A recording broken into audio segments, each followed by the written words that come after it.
Merci Madame la Présidente.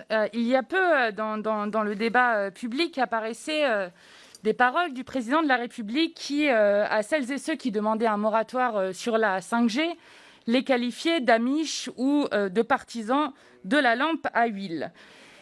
Mes chers collègues, il n'y a pas de pire posture obscurantiste que de nier la science.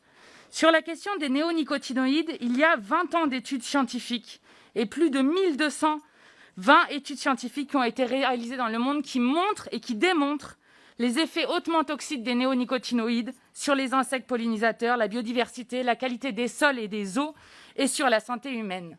Hier, si vous lisiez Libération, il y avait une soixantaine de chercheurs internationaux qui viennent de 24 pays différents, de 4 continents différents, qui qualifiaient ce projet de loi de grave erreur et qui rappelaient qu'il y a 2 ans, ils étaient invités à l'Assemblée nationale pour saluer l'application de la loi de 2016 en attestant justement de ses effets néfastes.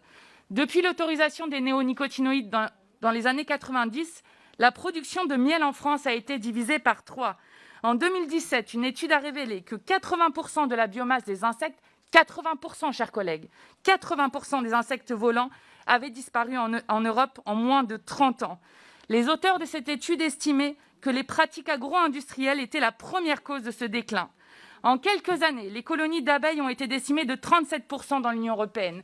Et pire, le problème, et là aussi c'est un déni scientifique, c'est que de nombreuses études ont démontré qu'il y avait maintenant une résistance aux néonicotinoïdes qui apparaissait, et donc que c'était une impasse technique. Des recherches menées par l'ANSES, que vous n'allez pas décrédibiliser, mettent en lumière l'apparition des résistances. En 2008, on estimait que plus de 550 espèces d'insectes étaient devenues résistantes à un ou plusieurs insecticides, parmi lesquels une quarantaine avaient déjà développé une résistance.